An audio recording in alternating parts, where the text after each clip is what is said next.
and social nosedive as a nation. As a country, we, the people of Kenya, are being treated by William Ruto as less Kenyans at any given moment. Driven by the resolve for a better Kenya and patriotism, I have heard a call from the people of Kenya to speak into the matters that are of concern to them and all of us for our common good. On the 7th of July 2025, during the 35th anniversary of Sabasaba, Kenyans from all walks of life, led by Gen Zs, and armed and peaceful, went to the streets. This is not the first demonstration that has happened in Kenya this year, where lives have been lost and property destroyed. Unbeknown to these peaceful demonstrators, the tired regime of Ruto had a well-organized state-sponsored militia in cohort with the police and other state security agencies to maim, kill and destroy property, and blame it on the Kikuyu community and specific leaders who are perceived unfriendly to this killer regime. This targeted profiling of the Kikuyu community and destruction of their specific business is an economic sabotage not new to the narrative of William Ruto. On the 30th day, this state-sponsored militia, under instructions and guidance from the police, were dropped in different places in the country, and mostly in the Mount Kenya region and other regions not perceived friendly to the government. They were strategically dropped past midnight, and then roadblocks were placed by the police while others was dropped early in the morning. The militia were procured by Ruto, governors and MPs allied to him. These regions include Nairobi, Kiambu, Kajiado, Kisii, Nyeri, Murang'a, Kiambu, Kirinyaga, Meru, Nyandarua, Kajiado, Kitengela, Ongata-Rongai, Machakos, Embu, and in Wote. They had clear instructions to loot and destroy specific properties under police supervision. A killer squad of 101 that works under the Director General of the National Intelligence Service, Nuruddin Haji, was armed with assault rifles and drove in a convoy of unmarked Subarus, shooting and killing innocent protesters aimlessly in the streets and estates. This squad in Subarus, hooded and masked against court orders, are disguising themselves as DCI's officers, yet we know they are not. In fact, I would like to clarify that the National Intelligence Service has procured Subarus to give an impression that this killer gang is from the DCI. The truth of the matter is that this has nothing to do with the DCI. This is the National Intelligence Service, and this squad of 101 people was formed when I was still in government. Officers were recruited from the Administration Police Unit for special training by NIS on abductions, killings, and cover-up. And this is a squad that is killing the people of Kenya. The killings and the business destruction pattern point to William Ruto's ethnic profiling narrative, which he is a master with no rival. With a close coordination of PS Interior Imodamolo, this narrative was boosted online by state bloggers to spin a narrative. The Cabinet Secretary Kipchumba Murkomen's public to shoot to kill order, coupled with assurances to police officers that the government will not cooperate with the investigators in police conduct, has emboldened security forces. Police officers are now on record threatening citizens who are in their homes, boasting of their license to kill, acting with a confidence that can only come from the highest echelons of power. Mr. Murkomen's admission that these are not just instructions from him but orders from above removes any ambiguity about where responsibility lies. It will be recalled that in the run-up to the 2007 general election and its aftermath, the narrative of 41 against 1 was a masterpiece of William Ruto. The target was profiling Kikuyus against the rest of the country. To a large extent, he succeeded, and every Kenyan knows what happened, and it is also fresh in his mind of the ICC ordeal still hanging on the neck of William Ruto today. We remind William Ruto that his ICC cases are not yet over. They have been paused after witnesses disappeared. and what he is pretending over are crimes under the Rome Statute. It is clear history is repeating itself, and the architect William Ruto is back on the deck. He is hell-bent to finish his unfinished business with the people of Mount Kenya, destroy their businesses and make them black sheep of Kenya. Despite this horrible experience, the people of Mount Kenya voted William Ruto to a man in 2022 general elections against the advice of President Uhuru Kenyatta, whom Mr. Ruto had branded as a drunkard and a useless leader. Today, the people of Kenya, and especially the Mount Kenya region, feel sorry that they did not heed to the advice of Uhuru Kenyatta. These state-sponsored militia were key in touching of various parts of the country with ease of police assistance to prefer terrorism charges on specific people from the Mount Kenya region. So far, about 50 young people are in courts in trumped-up charges of terrorism in scenarios of state-managed crimes by the state. Again, this is a clear onslaught on the Kikuyu nation. A case in point, when a police station in Wewe in Homa Bay County was torched, the suspects for that particular crime have been charged with arson. But when a police station is alleged to have been torched in Kiambu, suspects from the Kikuyu nation are charged with terrorism charges. This is serious ethnic profiling. Last night in Kuja and Kirinyaga, these state-sponsored militia invaded various businesses. Luckily in Kirinyaga, after wananchi went to Sagana police station and they refused to act, saying they had orders from above not to interfere, the people organized themselves and repulsed the militia. Mr. Ruto's ethnic profiling has led to the destruction of the foreign properties belonging to the people of Mount Kenya. Maguna supermarkets in Meru, Kahawa West and Muranga. Nice supermarkets, hotel and petrol station, and nice city in Mwea in Kirinyaga. County supermarkets in Kabati and Kirinyaga.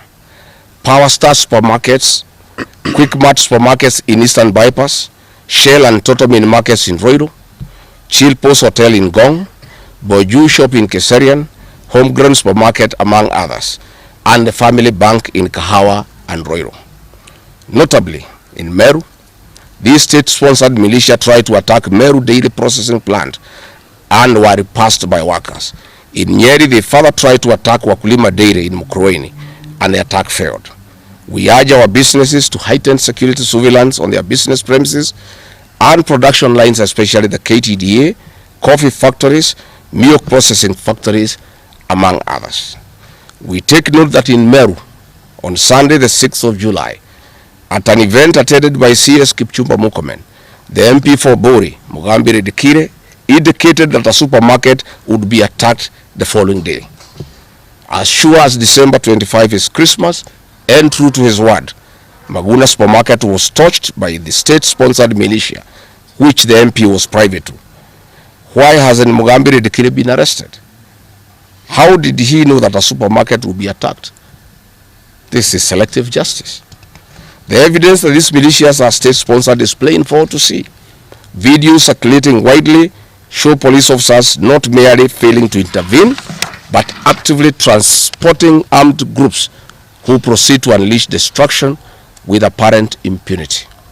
Uniformed officers have been seen standing guard as these groups rampage. They are in action and a stark contrast to strong statements being made by government. In Nyeri, journalists were attacked by these militias in the presence of the police. It is well documented. This is a clear indicator that Ruto is working with governors and MPs allied to him to destroy businesses owned by the Kikuyu, the Meru and the Embu, and blame it on people who don't support his administration. This is a tactic that was used by the colonialists with collaborators who searched earth policy and touched buildings and businesses and blamed it on the Mau Mau. This divide and rule tactic will not work, Mr. Ruto. We know that in Meru, they want to use this mayhem to blame Mithika Linturi. In Embu, they have already blamed Mkonji Gitonga. In Kitengela and Gong, they want to target Senator Seki and MP Onesmus Ngogoyo. In Nyeri, they are trying to haunt Honorable Kagusha. And in Kirinyaga, they are targeting Senator Murango. We want to remind President Ruto that it is not the Kikuyus who want him out of office. It is the entire people of Kenya. Kenyans are suffering equally across the country. That is why Kenyans have said, if you, Mr. William Ruto, believe that it is the Kikuyus who want you out, then all Kenyans are Kikuyus. I want to thank the people of Kenya for standing out against this tribal profiling of the Kikuyu. The people of Kenya yesterday did wonderful by saying that the Kikuyus should not be profiled. This morning, I have seen Ruto quivering and wailing in uncontrollable anger. Mr. Ruto, excessive anger is not a solution. I want, with a lot of humility, to advise you to stop being angry. That will not help. You need to know what you need to do because you have not been listening to the people of Kenya. The people of Kenya are more angry than you are. They are angry because you have overtaxed them. There is wanton corruption. There is abductions and extrajudicial killings. There is ethnic profiling and other ills that bedevil your administration. If you want to be calm, please abolish the housing levy and give dignity to the payslip. I have heard you saying that you cannot give jobs to the young people. Please restore the dignity of the payslip. Restore the capacity of the middle class. The middle class will give jobs to these young people. Stop killing and profiling the young people. Listen to them.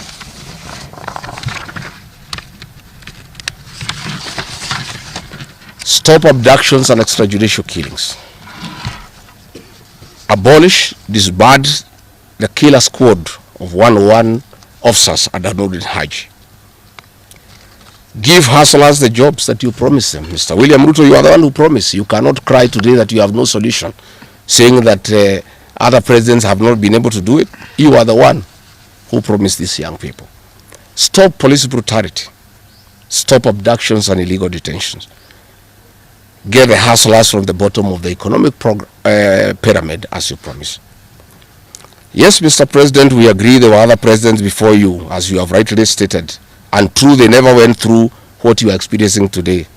May it please you to know that the reason why Kenyans rarely had problems with them, Mwai Kibaki and Uhuru Kenyatta were guided by the Constitution and the rule of law. They did not capture our constitutional institutions to work for them, instead of working for Kenyans. They never killed children. They never attempted to build churches in State House. They never organized militias to destroy people's property and kill them. That is why you have a problem. And we also want to remind you that Mwai Kibaki had a difficult time from you, William Ruto. Videos are everywhere. You cannot say that Mwai Kibaki did not face resistance. It's on record that you gave hell to President Kenyatta for 5 years. So it is hypocritical for you to allege that Mwai Kibaki and Uhuru Kenyatta had a very easy time. Most of the problems Mwai Kibaki and Uhuru Kenyatta had came from yourself, and it's on record. We want to advise you that the one-term movement is not getting you out of power outside the Constitution. Mr. President, nobody wants to throw you. Nobody wants to overthrow your government. Nobody wants you out of power through unconstitutional means. Mr. President, I and the people we work with are on record. We want to remove you from State House through the ballot in 2027. This narrative you are creating that there is an attempt to overthrow your government is for you to have the opportunity to use the Terrorism Act to profile communities and to persecute leaders who are opposed to your administration. Please relax. We want you to serve your one term. Nobody wants you out of government, and constitutionally, nobody has any plan to overthrow your administration, Mr. President. We want to face you on the ballot in August 2027. So just relax and stop crying wolf that anybody wants you out of office unconstitutionally. There is no leader here who is planning a coup, and none has the capacity, and nobody is interested. The leaders in this country and in indeed 95% of the Kenyan population want to humiliate you at the ballot. They will relish that moment. None of them would want you to go out through any other method, unless, of course, you decided to resign on your own volition. So please stop creating this narrative. This narrative is to enable you to use anti-terrorism law to persecute leaders and to persecute the Kikuyu community. If you speak out online, Mr. President, you want to use the Terrorism Act to harass people. If you dare challenge your administration, you want to use the Terrorism Act to deal with people who are opposed to your administration. My fellow Kenyans, let us not be deceived. William Ruto has stripped away even the pretense of democracy. What we are witnessing is not the rule of law, but the rule of fear. This is not the behavior of a government that serves its people. This is the machinery of outright dictatorship. Finally, I want to announce to the people of Kenya that tonight I will be traveling to the United States of America to talk to the Kenyans in diaspora and the international community about the state of the nation. I would have wanted to stay in the country at this very difficult time when our people are under siege, but I have engagements that I'm not able to postpone. I have been threatened by people close to William Ruto, who called some of my people today, and they will want to stop me from leaving the country. I have no problem. If you want to come and arrest me at the airport, as you are threatening us, you can go ahead. I don't have a problem. You cannot sell fear to us. You know, even if you sold us fear, we cannot buy. You know, and therefore, as I'm out of the country, unless I'm stopped from going, and if I'm stopped from going, I'm still okay. I'll be here because this is my country. We have made sufficient arrangements with other leaders in the united opposition to create a pool of lawyers to come in through for our young people who are being persecuted on trumped-up charges of terrorism. And I want to explain. I have heard the president saying that people have attacked police stations and the law courts. It was all stage managed by the MP for Kikuyu. How do you explain that people can walk into a police station and they are not armed and take over the police station from armed police officers? How do you go to the courts that are guarded by armed police officers and touch them? All these attacks of vital installations were stage managed by William Ruto through Kimani Ichung'wa to create the opportunity to prefer charges against people using the Anti-Terrorism Act. That is the reality. So nobody has attacked any police station. They were all stage managed by government. And what is happening is history is repeating itself. This is exactly what Moi did in the 80s against the Kikuyu community. After the abortive 1982 coup, he used sedition laws and the clandestine Kenya movement to profile the community and hound people into court, and they will be taken by Bernard Chunga after 5 p.m. This is history repeating itself. I want to ask our people to be calm, to be cautious, and to be strong. I want to appeal to our young people, the Gen Zs. Looking at the scenario of what is happening and what William Ruto has planned, I want to ask my children, my sons and daughters, to consider applying the next onslaught against the President William Ruto by getting IDs and registering as voters so that they can deal with William Ruto on the ballot. Because I fear for them. Anytime they go out to the streets, they are killed like chicken. I would like to preserve to us these children. We would like to live with them. We would like to see them grow. And when we look at the desperation of William Ruto and the brutal force he is using against these children and the use of state militias to attack them, I would like to plead with them to consider to join us, we in the opposition, by registering as voters. And in 2027, we'll be able to get rid of President William Ruto. William Ruto, finally, let me ask you a question. The Kikuyu nation, the Mount Kenya people, you call tribalists every day. These people you are waging war against, their businesses, are the same people who voted for you, even after what you did to them in 2007.